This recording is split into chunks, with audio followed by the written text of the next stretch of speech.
What kind of fun poor experiences do you believe the wealthy are missing out on?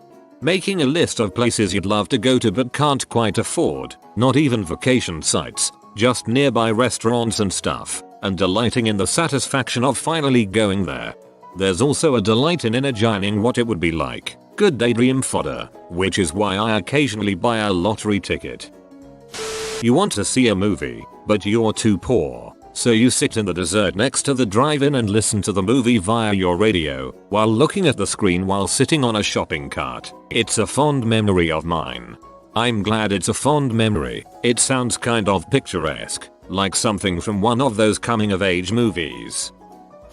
Poor Christmas makes getting that one thing you really wanted so much more exciting, especially when you were certain your parents couldn't get it for you. My parents weren't always very well off, but I'll be damned if they didn't work their asses off to make certain things special for my sisters and I. I had a rich friend once. His favorite thing was to go to clubs with a small crew of people. He would pay the bouncers to let us skip the line, pay the bartenders to let us skip that line, buy us all our drinks and drugs. Strange thing was I noticed, he had trouble relating with the crew he would bring. Kind of awkward. What I realized from this experience is that being stuck in line together is where we build our bonds. Being broke together pulling enough money for food or drinks. Bonds are created through mutual sufferings of sorts.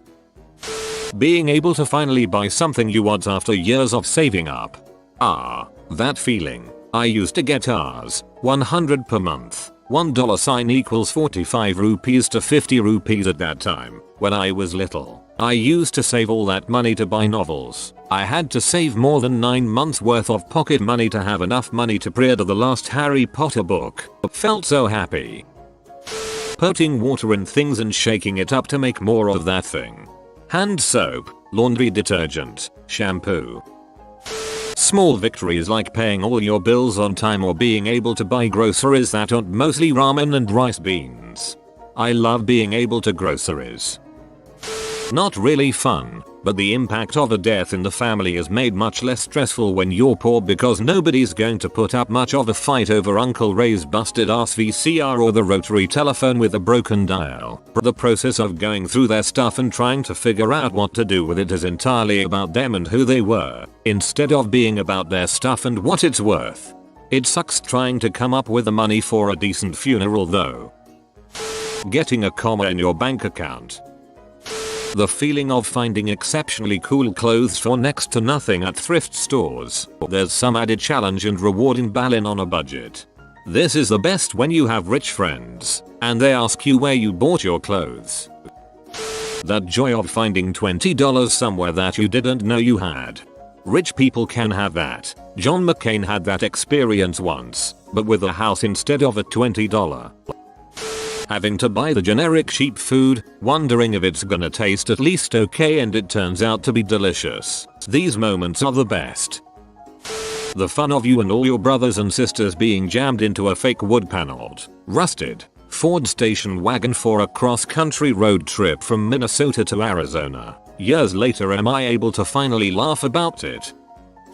There is this really fun game I like to play sometimes. It's called Can I Afford Food Next Week. It's kind of like a choose your own adventure game, but pretty much all outcomes are bad. Thinking you're all out of money and then discovering that you actually have a little bit left. Kicking a rock home.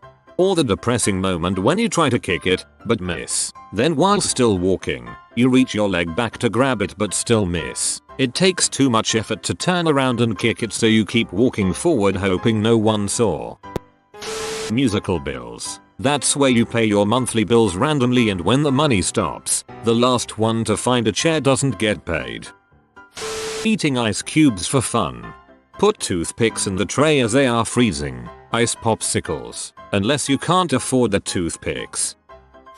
Food, KFC, as good as it is, tastes very different when you are broke. So many better food memories.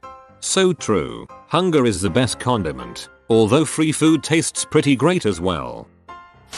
Being able to be thankful for something. I am no longer poor, but my family was very poor after the 11th of September. Dad lost all his money and his job, and I had a baby brother with millions as medical bills. We lost our house, cars, everything. On my 15th birthday my mom and dad couldn't afford me presents. I didn't care. I knew that we were tight on money and they would have if they could. My birthday also happened to fall on Thanksgiving. I remember seeing my mom crying in her room to my dad because she couldn't afford me a present. I'll never forget that day. At dinner they told me they were sorry they couldn't afford anything for my birthday. It made me mad. Mad that they were sad. I couldn't explain why. I told my mom I hated presents anyway and all I wanted was time with my family. It turns out my mom sold some of her grandmother's jewelry so they could buy me a birthday dessert. I'd never been more thankful for anything in my life. Obviously I didn't mean the dessert, but the fact that my parents were willing to suffer to try and bring me joy. I knew my parents loved me, but I didn't know how much until that day. God, I love my parents. I hope they know how much.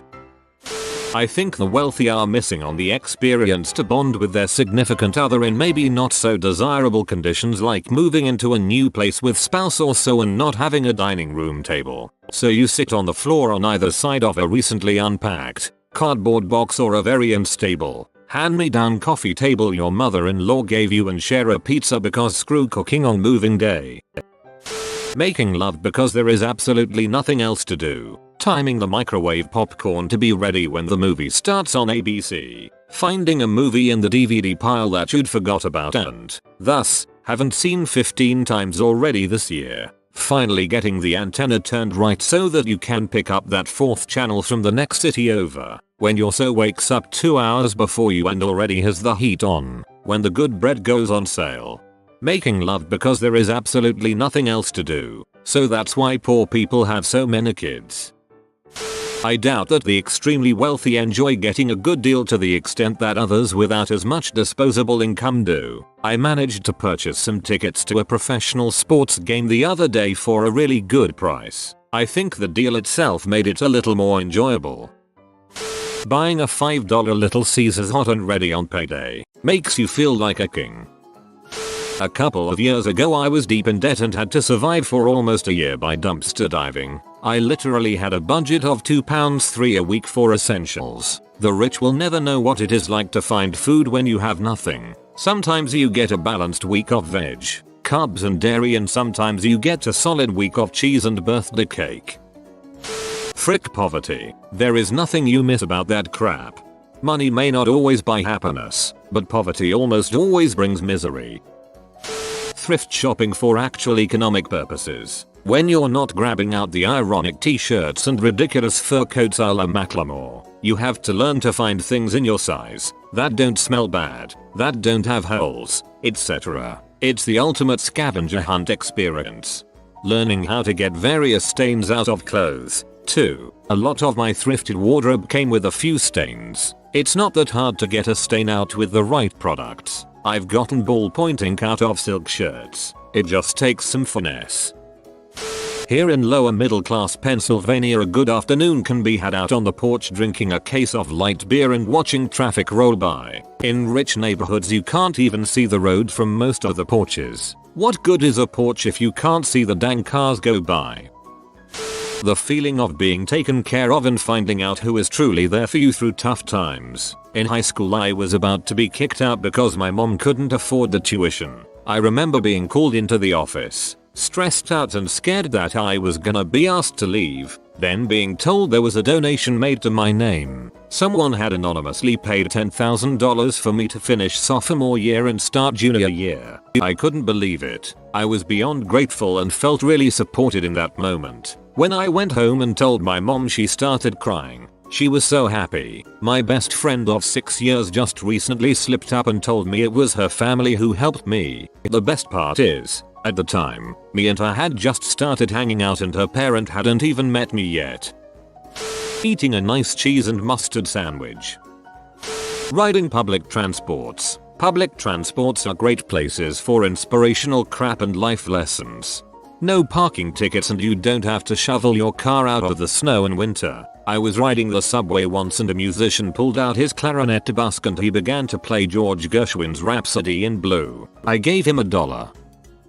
You've been visited by the rare bread doggo. Comment toast well, papa and be granted with great fortune in bread. I hope you enjoyed the video and are safe from illogical breakdowns. If you are new to the channel, you can subscribe. I publish new videos every day. Until then, check another video, or don't. Either way, have a great day you magnificent people.